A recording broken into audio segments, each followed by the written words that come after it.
A principios de enero, solo unas semanas antes de que Donald Trump asumiera la presidencia de Estados Unidos, celebró una conferencia de prensa en su casa de Mar-a-Lago, Florida, en la que expuso explícitamente sus objetivos de expansión territorial estadounidense. Durante su segundo mandato, Trump afirmó en esta conferencia de prensa, sin pruebas, que el Canal de Panamá estaba siendo operado por China, que fue un error habérselo dado a Panamá en primer lugar y que Estados Unidos necesitaba el canal para su seguridad económica. Luego, también dijo que Estados Unidos necesitaba la isla de Groenlandia para fines de seguridad nacional. Cuestionó el derecho legal de Dinamarca sobre el territorio, instó a Dinamarca a cederlo y amenazó con imponer aranceles aplastantes y de alto nivel a Dinamarca si se negaba a cooperar. Y luego, al responder a una pregunta de un periodista en la conferencia, Trump se negó rotundamente a descartar el uso del ejército estadounidense para adquirir el Canal de Panamá a Panamá o Groenlandia a Dinamarca por la fuerza si se negaban a negociar. Desde entonces, estos comentarios han causado conmoción en todo el mundo, ya que todos han intentado responder a cuán serios o no fueron los comentarios de Trump. El presidente de Panamá insistió en que cada último metro cuadrado del Canal de Panamá es panameño y que el control sobre él por parte de cualquier otra persona es completamente innegociable. De manera similar, los primeros ministros de Dinamarca y Groenlandia han insistido en que Groenlandia no está a la venta para Estados Unidos. Y en una refutación más sutil de los comentarios de Trump en Mar-a-Lago, el recién coronado rey danés, Federico X, ordenó una nueva actualización del escudo de armas real del país, que enfatiza más la posición del oso polar en la parte inferior izquierda, que representa el estado de Groenlandia dentro del reino danés. Hasta ahora, la batalla que se libra por quién debería controlar Groenlandia entre Dinamarca, Estados Unidos o la propia Groenlandia se ha limitado por completo a las salas de chat de Internet. Pero para entender el contexto detrás de los comentarios de Trump hacia Groenlandia y lo que realmente podría terminar sucediendo con respecto al territorio, ayuda a comenzar con un poco de historia y lo que hace que Groenlandia sea tan inherentemente valiosa para los intereses de Estados Unidos, independientemente de quién esté realmente en el poder.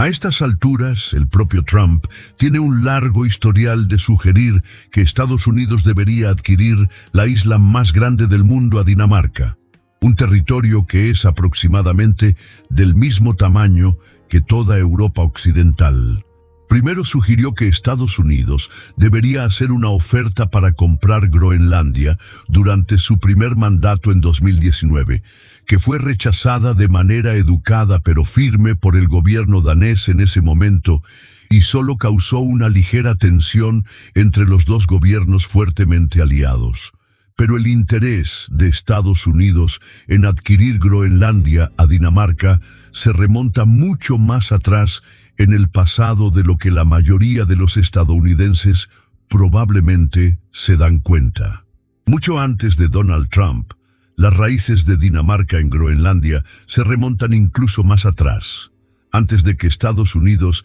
existiera como país. Los antepasados de los daneses de hoy, los vikingos, descubrieron Groenlandia como una isla deshabitada hace mucho tiempo, alrededor del año 1000, y comenzaron a asentarse en ella. Pero finalmente se extinguieron y abandonaron Groenlandia unos 450 años después, alrededor de 1450. Los antepasados del pueblo inuit actual de Groenlandia comenzaron a llegar a la isla casi al mismo tiempo que los vikingos la abandonaban. Y luego, 3 siglos después, en 1721, Dinamarca comenzó a reasentar Groenlandia nuevamente e incorporó la isla como una colonia suya. Groenlandia luego permaneció continuamente como una posesión colonial de Dinamarca durante siglos, excepto por un breve período durante la Segunda Guerra Mundial, entre 1941 y 1945, cuando la propia Dinamarca en Europa fue ocupada por la Alemania nazi y Estados Unidos se encargó de ocupar militarmente Groenlandia para mantenerla fuera de las manos de Alemania. Después de que terminó la guerra, Estados Unidos devolvió el control de Groenlandia a Dinamarca nuevamente, y Dinamarca incorporó aún más a Groenlandia a su país al convertir a toda la isla en un condado de la propia Dinamarca. Para este momento, la gran mayoría de la población de Groenlandia era de etnia inuit,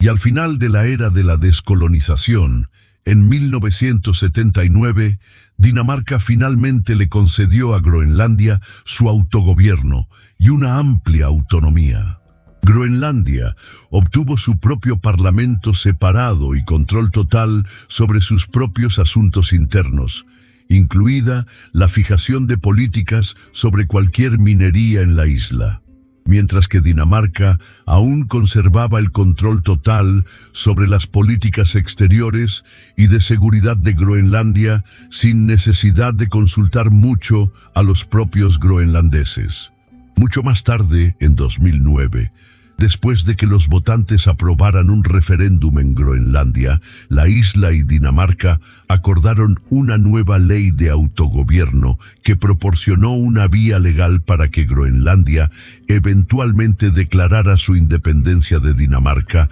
si alguna vez deseaban hacerlo. A partir de entonces, hasta el día de hoy, a Groenlandia se le ha permitido celebrar un referéndum sobre la independencia final de Dinamarca, que si es aprobado por la mayoría de sus votantes, necesitaría ser aprobado por el Parlamento danés. Ahora, a lo largo de los últimos 300 años de evolución del nivel de control de Dinamarca sobre Groenlandia, desde 1721, Estados Unidos también ha expresado con frecuencia su propio interés en adquirir el territorio para sí mismo. Por supuesto, Estados Unidos ha establecido un largo historial de expansión de su territorio en las Américas y más allá mediante la compra de nuevas tierras a otros países en momentos a menudo muy oportunistas. El país compró el enorme territorio de Luisiana a Francia en 1803, en un momento en que Napoleón temía perder el territorio ante los británicos y necesitaba dinero para financiar sus guerras en Europa. Estados Unidos compró Florida a España en 1819, después de que el territorio se hubiera convertido en una carga financiera para los españoles. Obligó a México a ceder más de la mitad del territorio de su país en 1848 por un precio de ganga, después de subyugarlo durante la Guerra México-Americana. Y luego, Estados Unidos compró lo que hoy es el sur de Nuevo México en Arizona a México en 1854, ya que el país se enfrentaba a otra posible invasión estadounidense y decidió vender el territorio en lugar de luchar nuevamente. En 1867, justo después de la Guerra Civil de Estados Unidos compró el territorio de Alaska a Rusia en un momento en que los rusos temían perder el territorio ante los británicos que venían de Canadá durante una guerra potencial. Y fue alrededor del mismo tiempo que Groenlandia también se registró por primera vez como un interés de adquisición oficial en Washington. El secretario de Estado de Estados Unidos, en el momento de la compra de Alaska, William H. Seward, también encargó un informe sobre los beneficios que podría tener una compra estadounidense de Groenlandia a Dinamarca. El informe concluyó que una adquisición estadounidense tanto de Alaska a Rusia como de Groenlandia a Dinamarca sería ventajosa porque presionaría a los canadienses, atrapados entre ellos, para que también se unieran a Estados Unidos. Así que, al año siguiente, en 1868, Seward entabló negociaciones con Dinamarca para comprar Groenlandia, e incluso Islandia también. Pero al final, Seward nunca terminó haciendo una oferta oficial a los daneses en ese momento, porque el Congreso de Estados Unidos acababa de rechazar otro tratado que él había patrocinado para comprar las Indias Occidentales danesas en el Caribe, y después de eso pensó que rechazarían una adquisición de Groenlandia e Islandia también, y la idea se abandonó. Después de eso, Estados Unidos obligó a España a venderles las Filipinas en 1898, después de derrotarlos en una guerra. Y por supuesto, presionaron a Panamá para que les vendiera la concesión de la zona del Canal de Panamá unos años más tarde, en 1903. Después de esa adquisición, el interés de Estados Unidos en requerir las Indias Occidentales danesas y el Caribe aumentó significativamente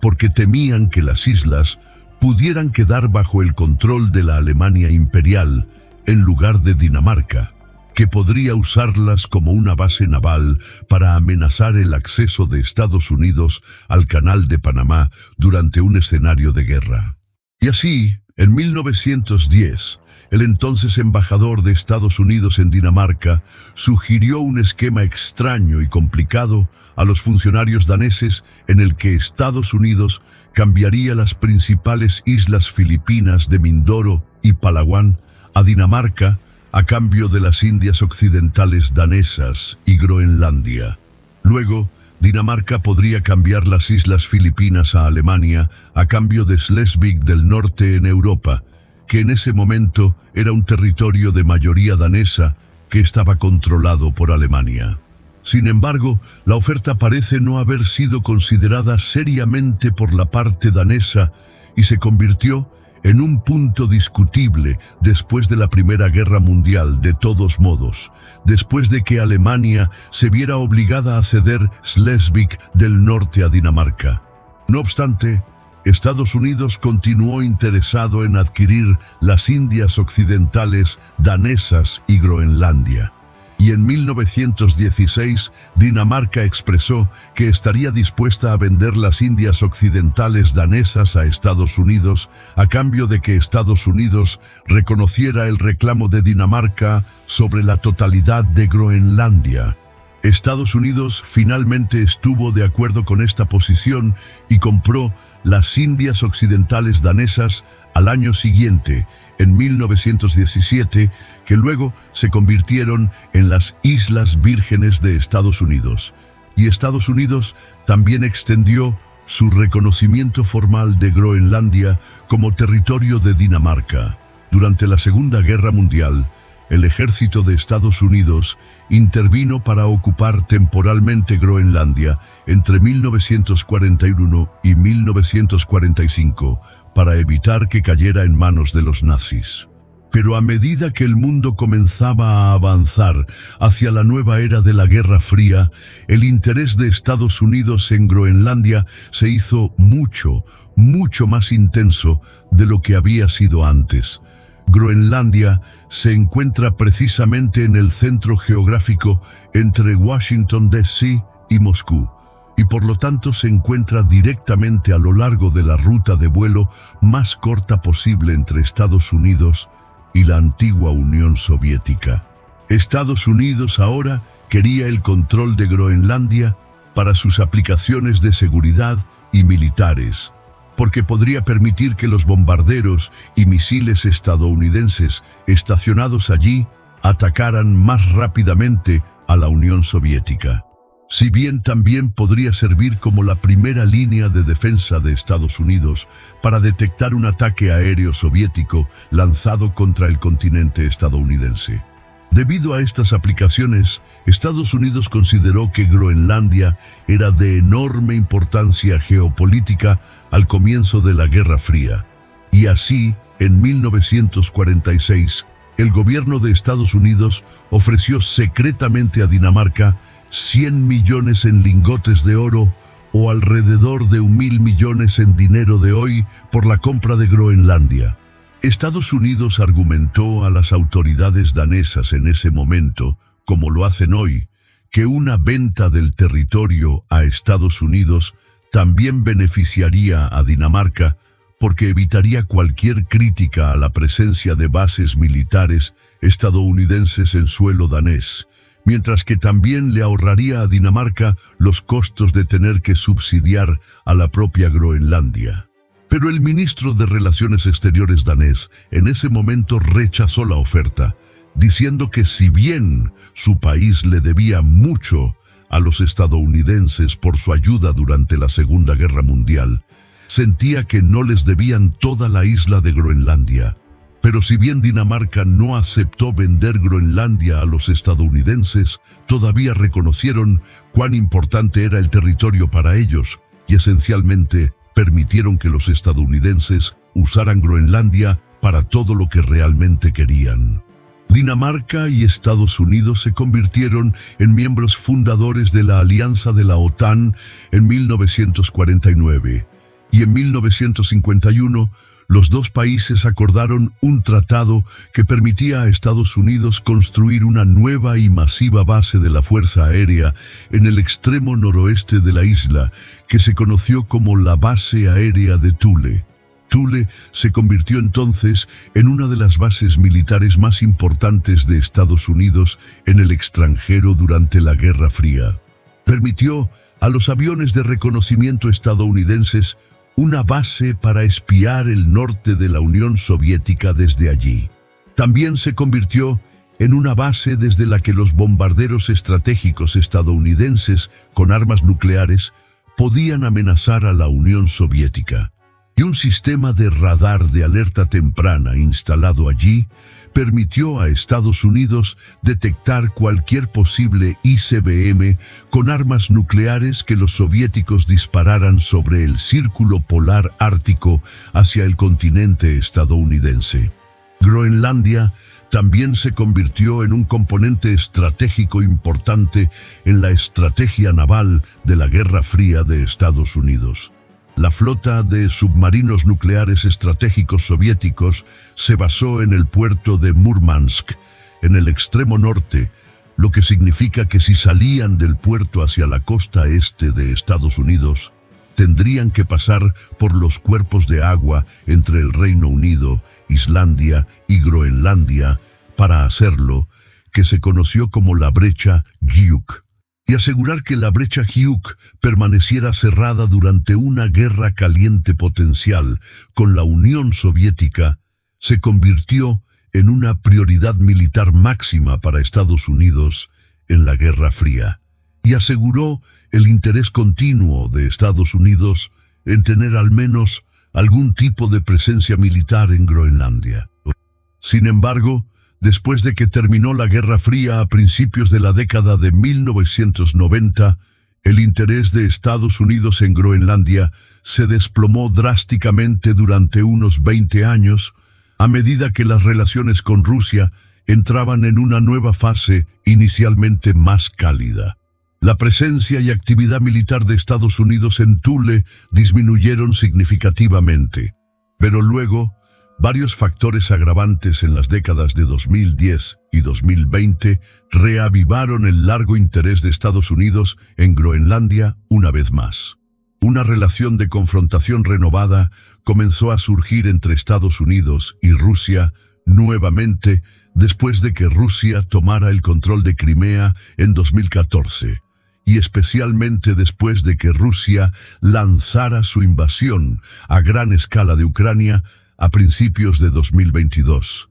que continúa hasta el día de hoy. Rusia comenzó a remilitarizar fuertemente sus bases navales de la era soviética en el Ártico, hasta el punto de que ahora superan significativamente el número de bases de la OTAN en el Ártico. Si bien la flota del Mar del Norte de Rusia, con base en Murmansk, sigue siendo la joya de la corona y el centro neurálgico de la fuerza de disuasión de submarinos nucleares estratégicos de Rusia, el largo interés de Estados Unidos en Groenlandia desde una perspectiva de defensa se vio reforzado. Pero también se desarrollaron nuevos intereses y preocupaciones. El interés de Estados Unidos en defender la brecha Hughes ha aumentado en el mundo moderno de Internet y los valiosos cables submarinos de alta velocidad que conectan el mundo en el ámbito digital. Dos de estos cables submarinos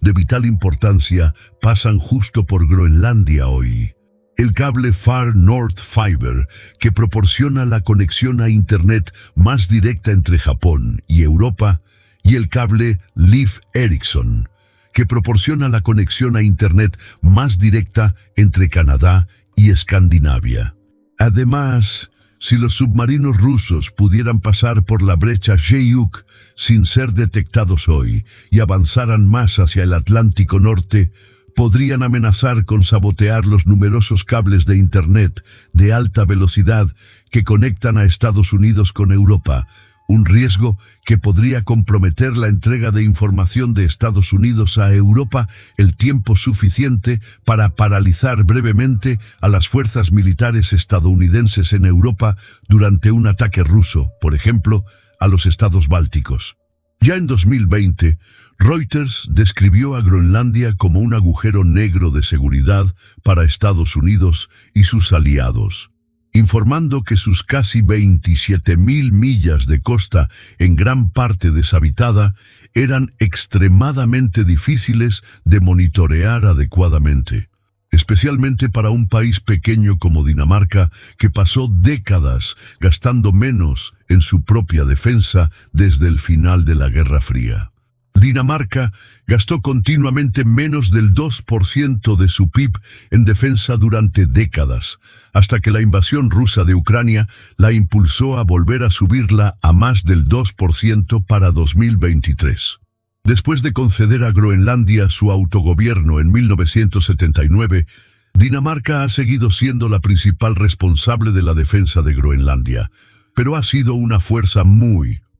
pequeña. Ya en 2020, Dinamarca solo tenía 4 patrulleras, 4 helicópteros, un solo avión de patrulla marítima y 6 equipos de trineos tirados por perros asignados a toda Groenlandia para patrullar y defender un área que es aproximadamente del tamaño de Europa Occidental. Desde la invasión rusa de Ucrania, el gobierno de Estados Unidos ha exigido repetidamente a Dinamarca que mejore sus capacidades de vigilancia aérea sobre Groenlandia. Y un estudio de 2022 de la corporación RAND, con sede en Estados Unidos, sugirió que la integración de Groenlandia en la cobertura del Comando de Defensa Aeroespacial de América del Norte, o NORAD, ayudaría a mitigar esto. La antigua base aérea estadounidense en Thule se ha transformado desde entonces en una base de la Fuerza Espacial de Estados Unidos,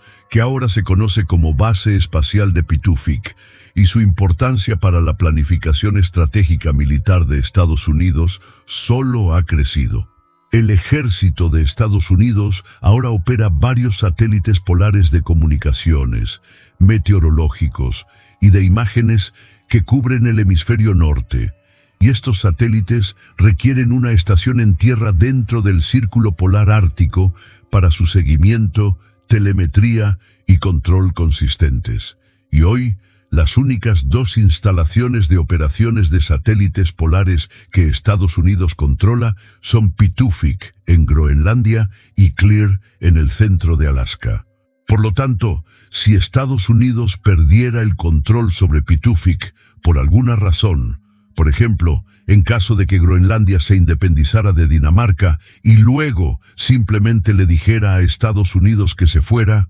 Estados Unidos se vería obligado a depender exclusivamente de su base en Alaska para sus operaciones continuas de satélites polares, lo que dejaría al ejército sin redundancia y opciones de respaldo en las que confiar. Pero, de nuevo, Dinamarca todavía le estaba dando al ejército de Estados Unidos todo lo que había pedido con respecto a Groenlandia, y seguía siendo un aliado estadounidense incondicional con sus propios intereses comprensibles en Groenlandia también. Dinamarca honró el llamado a la guerra de Estados Unidos tanto en Afganistán como en Irak después de los ataques del 11 de septiembre. y perdieron 43 de sus soldados en Afganistán, una pérdida per cápita más alta que cualquier otro miembro de la coalición que sufrió allí, mientras que otros 7 soldados daneses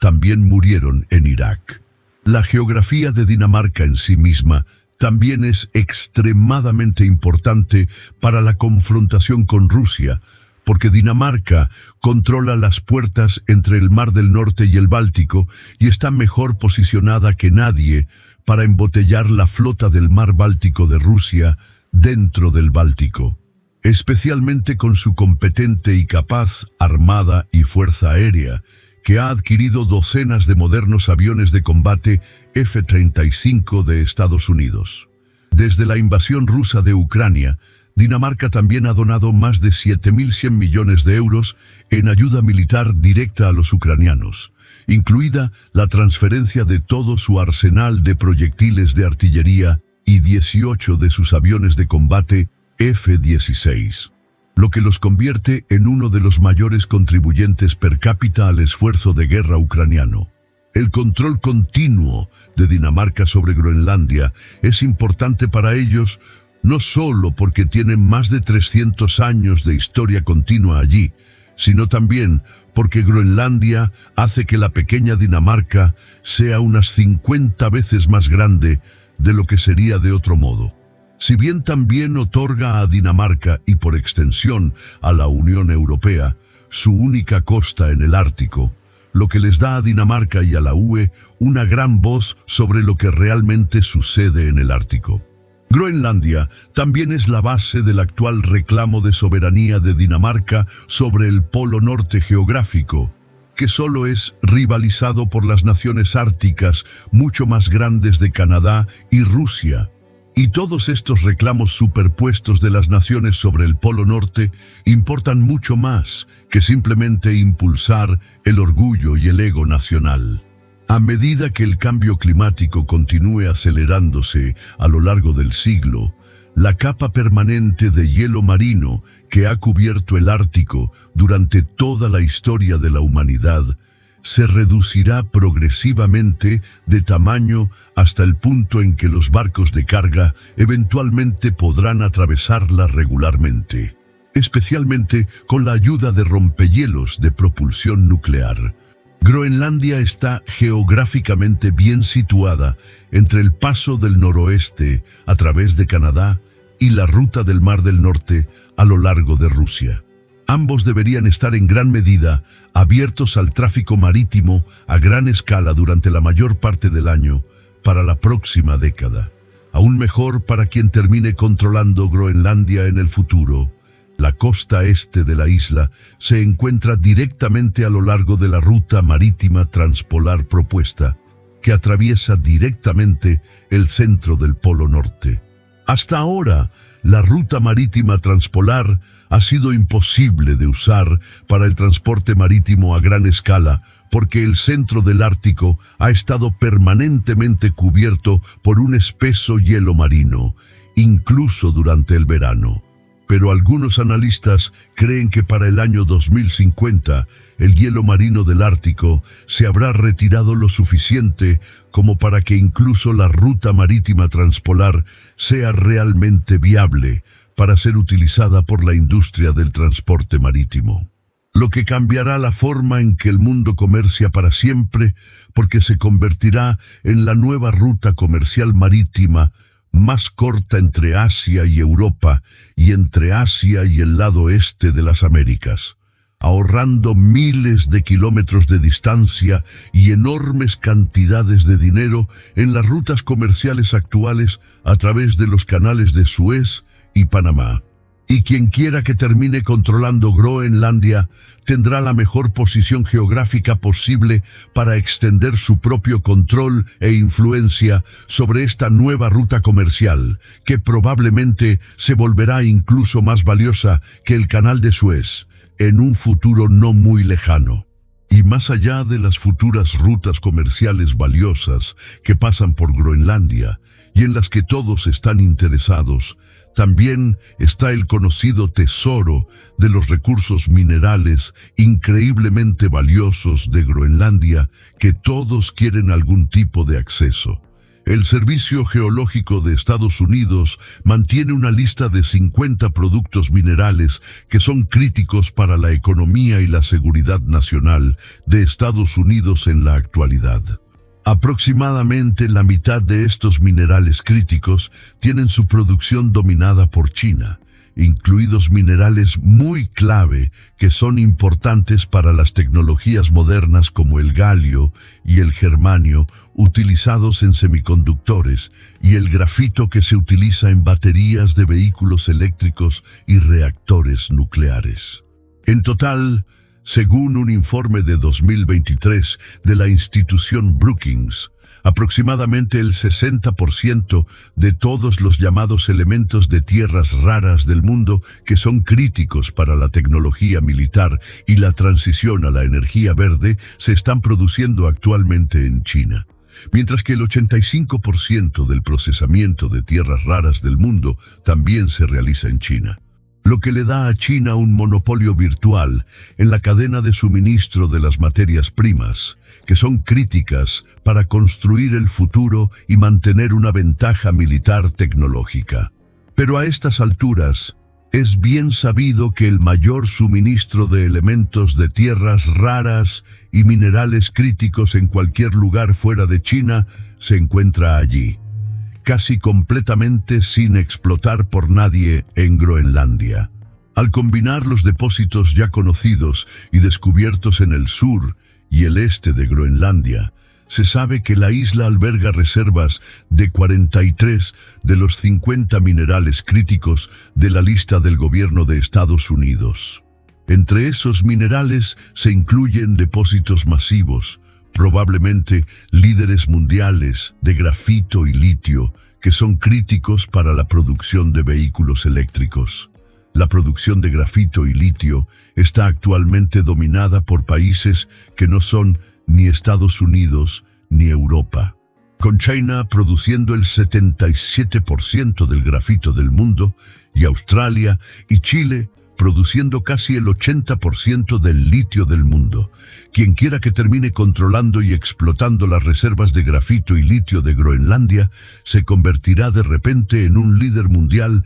en ambos recursos y asegurará un componente crítico de la cadena de suministro global de producción de vehículos eléctricos, lo que probablemente por sí solo explica una gran parte del interés de Elon Musk y Donald Trump en Groenlandia. Pero más allá del grafito y el litio, se cree que Groenlandia también contiene enormes depósitos de otros minerales críticos, como el neodimio que se usa para imanes y motores eléctricos, el terbio que se usa para imanes en tanques, el molibdeno que fortalece el acero necesario para los parques eólicos marinos, junto con metales básicos críticos como el cobalto, el cobre, el hierro, el zinc y el níquel que se usan para todo tipo de cosas. Se cree que un solo depósito conocido de uranio en el campo de Kvanefjeld, en el extremo sur de Groenlandia, es el sexto depósito de uranio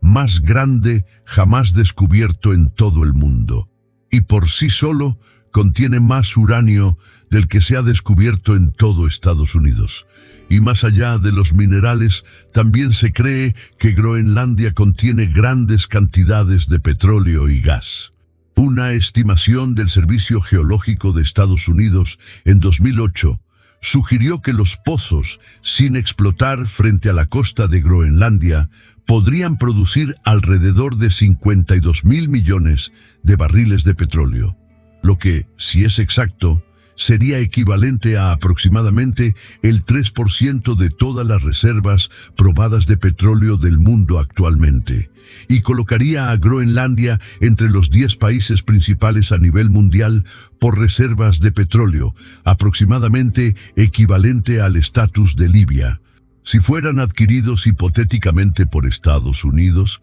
aumentarían drásticamente las reservas totales de petróleo del país al sexto lugar a nivel mundial, con casi la mitad de las reservas totales del gigante petrolero Arabia Saudita. Ahora, históricamente, a pesar de que Groenlandia tiene una verdadera mina de recursos, han sido extremadamente difíciles de acceder y explotar. El terreno y el entorno de Groenlandia son extremadamente duros. Alrededor de 4/5 partes de toda la isla están cubiertas por una gruesa capa de hielo permanente que alcanza hasta 3 kilómetros de espesor en el interior de la isla. La base de población de Groenlandia hoy también es muy pequeña a pesar de su tamaño. Solo hay alrededor de 56.000 personas que realmente viven en Groenlandia y están dispersas por toda la isla en varios pueblos pequeños,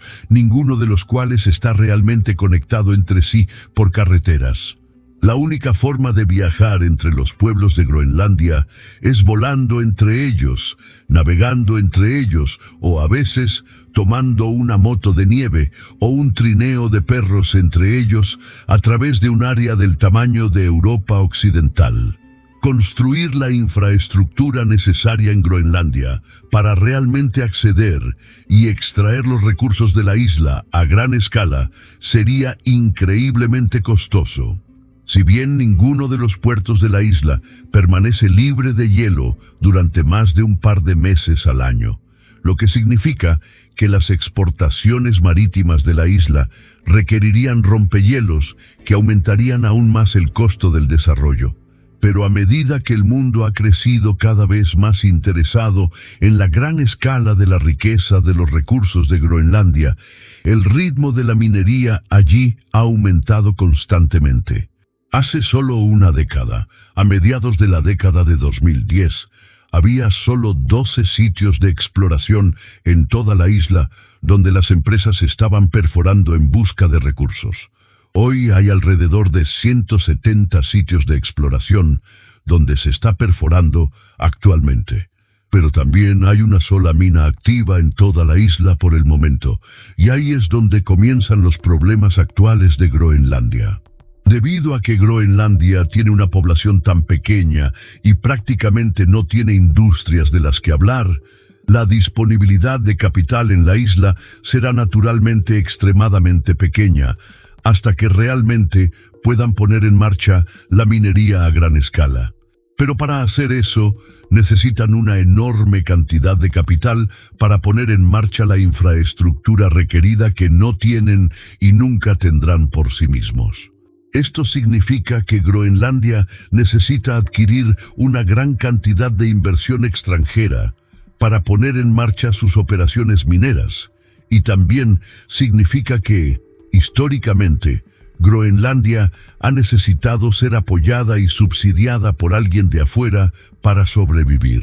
Dinamarca, que todavía controla Groenlandia, siempre ha desempeñado ese papel por ahora. El Estado danés proporciona aproximadamente 500 millones a Groenlandia por año en subsidios, lo que representa aproximadamente el 20% del PIB total de la isla y más de la mitad del presupuesto del gobierno groenlandés, que financia los servicios de empleo, educación y atención médica del territorio. Por lo tanto, Groenlandia depende en gran medida de Dinamarca y de sus subsidios para sobrevivir. A pesar de que la mayoría de los groenlandeses desean su independencia de Dinamarca hoy. Según la encuesta de opinión más reciente de 2019, aproximadamente 2/3 de la pequeña población de Groenlandia apoya su independencia de Dinamarca. Y las tensiones entre Dinamarca y Groenlandia ya habían estado creciendo en los años previos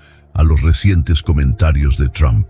Durante la era colonial, después de la Segunda Guerra Mundial, cuando Groenlandia era un condado directo de Dinamarca, las autoridades danesas siguieron una política de lo que llamaron modernización en el territorio, que ha estado cada vez más bajo un mayor escrutinio recientemente. En la década de 1950, 22 niños inuit en Groenlandia fueron sacados de sus familias a Dinamarca para ser criados como daneses y luego devueltos a Groenlandia con el objetivo de fomentar lazos culturales más estrechos. Hace unos años, en 2022, el gobierno danés se disculpó formalmente con 6 de esos 22 niños que aún estaban vivos, justo antes de que otro escándalo de la era colonial volviera a la vanguardia de la política groenlandesa. Durante las décadas de 1960 y 70,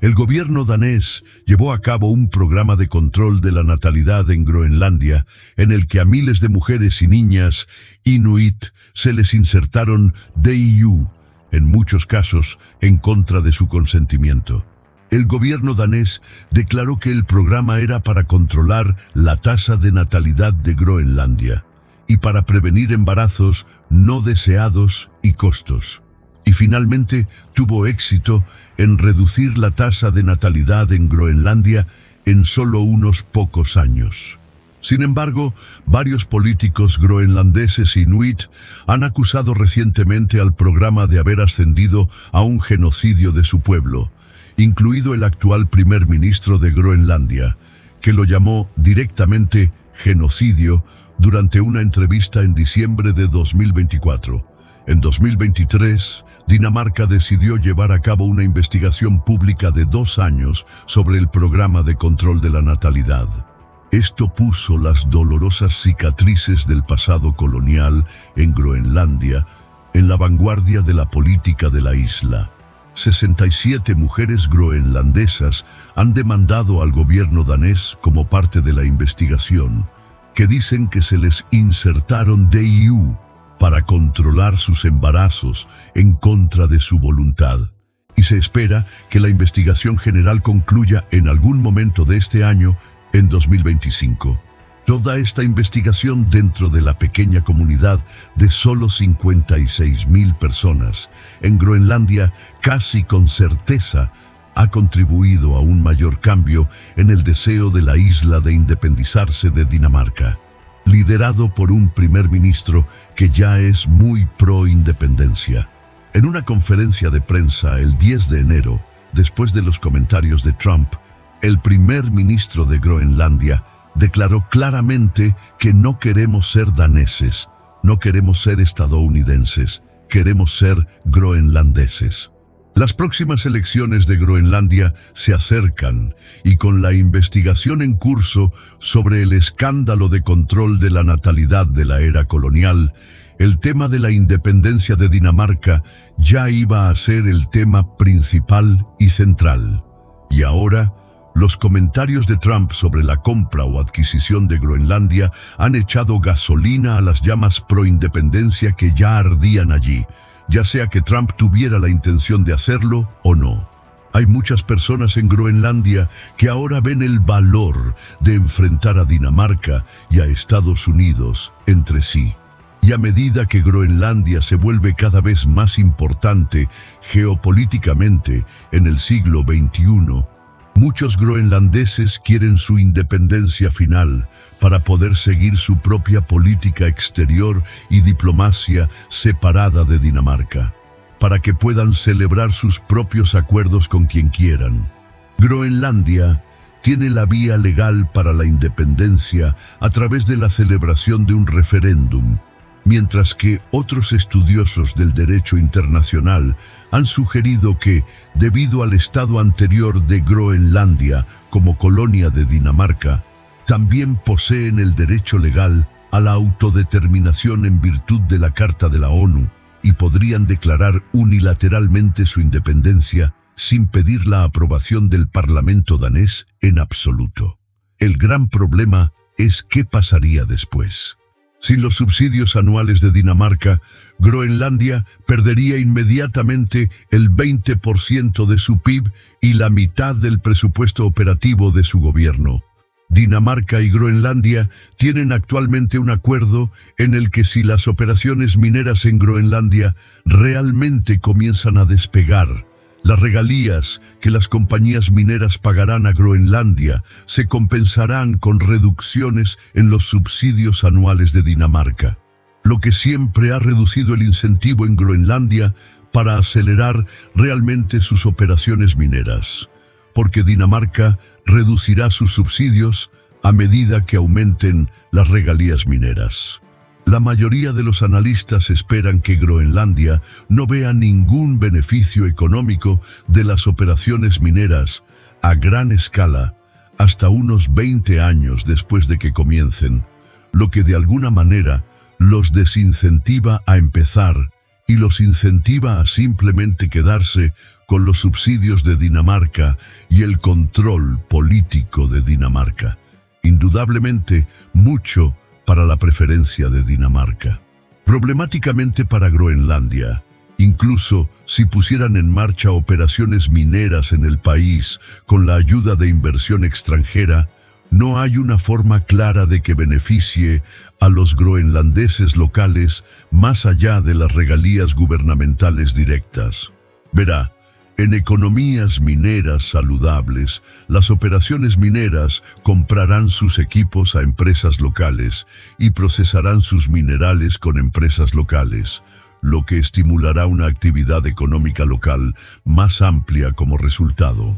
Pero en Groenlandia, esto no puede suceder realmente porque la mayoría de las ubicaciones de los grandes depósitos minerales descubiertos están lejos de los centros de población actuales. Si bien la propia pequeña base de población de Groenlandia simplemente no tiene las habilidades o el número que se requeriría para operar las minas y proporcionar su equipo y procesamiento. El diminuto mercado laboral de Groenlandia también es actualmente extremadamente ajustado, con solo el 0,2% de la fuerza laboral actualmente desempleada, y el 43% de la fuerza laboral actualmente está empleada por el gobierno. Groenlandia efectivamente no tiene capacidad de mano de obra de repuesto disponible para trabajar en futuras minas. Lo que significa que, al igual que los estados árabes del Golfo, escasamente poblados, lo hicieron después de que descubrieron petróleo. La única opción disponible de Groenlandia para explotar realmente sus recursos minerales con minas que requieren para ser realmente independientes de Dinamarca o de cualquier otra persona es importando un enorme número de trabajadores extranjeros. Y debido a que la población de Groenlandia es tan pequeña, eso tiene el potencial de alterar radicalmente la demografía y la sociedad de Groenlandia muy rápidamente. Según los funcionarios groenlandeses, una mina promedio que se operará en la isla requerirá alrededor de 300 mineros extranjeros experimentados para funcionar, lo que significa que una sola mina con tantos trabajadores aumentará la población de toda la isla en un 0,5%. 10 minas aumentarán la población de Groenlandia en un 5%. Y algunas proyecciones del gobierno sugieren que la población de Groenlandia se duplicaría con creces en solo unos pocos años de comenzar la minería a gran escala. En otros países que tenían poblaciones pequeñas, pero recursos masivos que importaban mucha mano de obra extranjera, como Qatar en los Emiratos Árabes Unidos, la población de mano de obra extranjera es ahora órdenes de magnitud más grande que la población de ciudadanos locales. Y un destino similar probablemente le sucedería en última instancia a una Groenlandia independiente también. En los estados del Golfo, especialmente en Arabia Saudita, la importación masiva de trabajadores extranjeros que permitió al país explotar sus recursos, también resultó en que el gobierno se hiciera rico en regalías que prodigó a sus propios ciudadanos. Lo que resultó en que la mayoría de sus propios ciudadanos optaran por trabajar para el gobierno o se las arreglaran con las ayudas del gobierno y mataran el incentivo para que cualquiera iniciara sus propios negocios. Su productividad interna se derrumbó y su dependencia de la industria petrolera se volvió aún más crónica con el tiempo. Groenlandia ha sido efectivamente una economía planificada dentro del reino danés durante más de 300 años. Y debido a que gran parte del presupuesto del gobierno de la isla y su PIB provienen de Dinamarca durante tanto tiempo, la clase más rica de la isla es la que tiene la conexión más cercana con esos subsidios, Como resultado, existen redes de clientelismo en Groenlandia y, por lo tanto, existe un riesgo sustancial de que la corrupción desenfrenada se apodere de Groenlandia después de que potencialmente se independice y dé la bienvenida a una inversión extranjera masiva en operaciones mineras. 56.000 personas que gobiernan esta isla. Efectivamente, la presencia de una caída financiera tan enorme e inminente será increíblemente difícil de hacer y evitar la corrupción. Ha sido descrito por algunos analistas como algo parecido a un pequeño pueblo de Estados Unidos al que se le otorgan las llaves de los campos petroleros de Arabia Saudita. Y si la corrupción profundamente arraigada se apodera de Groenlandia después de la independencia, lo cual es probable, la inmensa riqueza que puede obtener en el futuro no solo se distribuirá de manera muy desigual entre su población, sino que también existe la posibilidad de que Groenlandia se desplace aún más hacia el autoritarismo y hacia las órbitas de China y Rusia. Y que China y Rusia adquieran acceso privilegiado a los minerales críticos de Groenlandia bloquearía efectivamente el monopolio de China en el suministro global de minerales críticos para siempre, si bien también aseguraría el control de China y Rusia sobre las valiosas rutas comerciales del Ártico del futuro. Todo lo cual, por supuesto, sería completamente inaceptable tanto para Estados Unidos como para Europa. Por lo tanto, Groenlandia no tiene muchas opciones verdaderamente aceptables por delante. Podría optar por seguir siendo parte de Dinamarca, a pesar de que la mayoría de su gente quiere la independencia. Podría independizarse y perder sus subsidios de Dinamarca, y luego recurrir a la minería a gran escala para mantenerse, lo que transformará radicalmente la sociedad groenlandesa para siempre,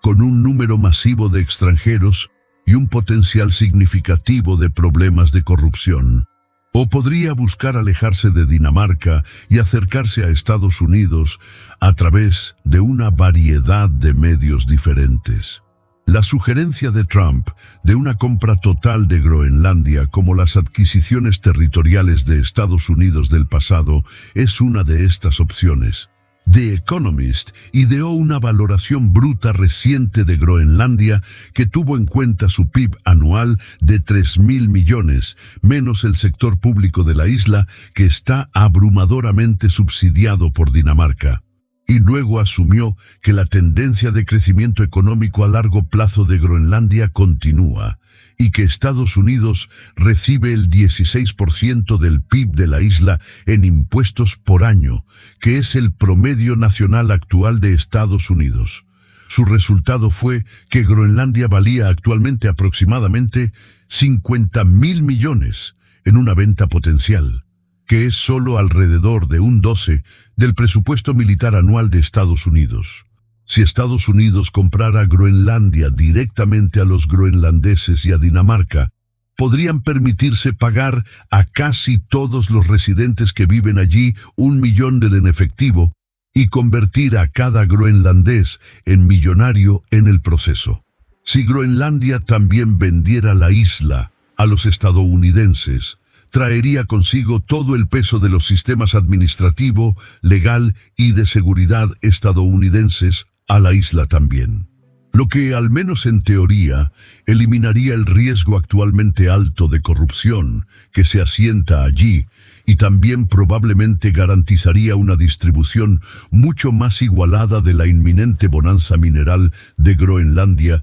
que si lo hicieran solos. Lo mismo podría decirse de permanecer en Dinamarca y de obtener inversión extranjera a través de ellos también, por supuesto. Pero el contraargumento estadounidense a eso serían los miles de millones de dólares que puede traer inmediatamente a los ciudadanos de Groenlandia que Dinamarca simplemente no puede permitirse. Si bien Estados Unidos probablemente argumentaría además que el control estadounidense sobre Groenlandia aseguraría una presencia más fuerte de la OTAN en el Ártico que Dinamarca no puede mantener por sí solo en un teatro que se está convirtiendo cada vez más en un enfrentamiento geopolítico con la rápida remilitarización de Rusia en su lado del Ártico. Por supuesto, los daneses y gran parte del resto del mundo sospechan que los verdaderos motivos de Trump para desear el control estadounidense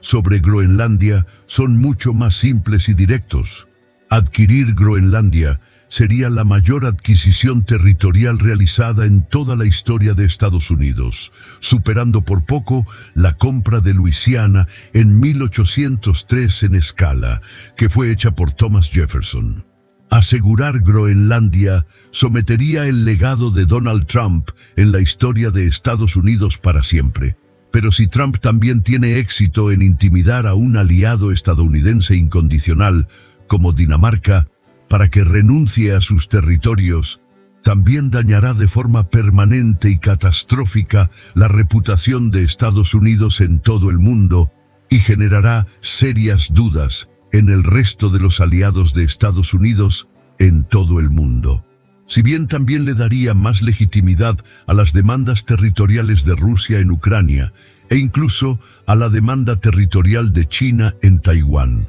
Un camino más potencial a seguir para Groenlandia, Estados Unidos y Dinamarca es explorar potencialmente el camino de un pacto o libre asociación, o COFA. Estados Unidos ya tiene relaciones COFA con otros 3 estados independientes en el mundo, los Estados Federados de Micronesia, las Islas Marshall y Palau. Estos 3 países insulares son todos independientes, pero se les da acceso a los programas nacionales de Estados Unidos a través del acuerdo COFA, como Medicaid, el Servicio Postal de Estados Unidos, el Departamento de Educación, la Administración Federal de Aviación, FEMA, y muchos otros. Los ciudadanos de los estados COFA y los ciudadanos estadounidenses son completamente libres de vivir y trabajar en los países del otro, mientras que el comercio entre Estados Unidos y los estados COFA también está libre de aranceles. A cambio, los estados COFA permitieron al ejército de Estados Unidos un acceso efectivamente abierto a todos los territorios de los otros países y acordaron prohibir el acceso a otros ejércitos extranjeros sin la aprobación explícita de Estados Unidos. Los ciudadanos COFA pueden servir en las Fuerzas Armadas de Estados Unidos, mientras que Estados Unidos maneja todos sus tratados y asuntos de defensa internacional. Los 3 estados COFA en el Pacífico son efectivamente protectorados estadounidenses que aún mantienen su independencia nominal y sus poblaciones también son comparables a las de Groenlandia, especialmente las Islas Marshall con 42,000 personas y los Estados Federados de Micronesia con 115,000 personas, casi el doble de la población de Groenlandia. En lugar de comprar Groenlandia o invadirla por la fuerza militar, otra opción sobre la mesa es que Estados Unidos le ofrezca a Groenlandia convertirse en otro estado COFA, lo que podría preservar la soberanía y la independencia de Groenlandia, al tiempo que la protege del peligro de la corrupción, mientras que también protege a Estados Unidos de la actividad rusa o china en la isla. Un miembro pro-independencia del Parlamento groenlandés, Kuno Fenker, incluso ha sugerido recientemente que Groenlandia debería buscar un acuerdo COFA dual tanto con Estados Unidos como con Dinamarca después de que declare su independencia. Pero sea cual sea la opción que Groenlandia decida en última instancia seguir, entre permanecer en Dinamarca, volverse completamente independiente, ser comprada y absorbida por Estados Unidos, o seguir un acuerdo de pacto de libre asociación con Estados Unidos y Dinamarca, la decisión en última instancia debe recaer en los propios groenlandeses en una elección y un referéndum justos y abiertos. Es su isla, es su pasado con el que se están reconciliando y es su futuro que están decidiendo cómo perseguir mejor. Y son sus deseos los que en última instancia deben ser respetados.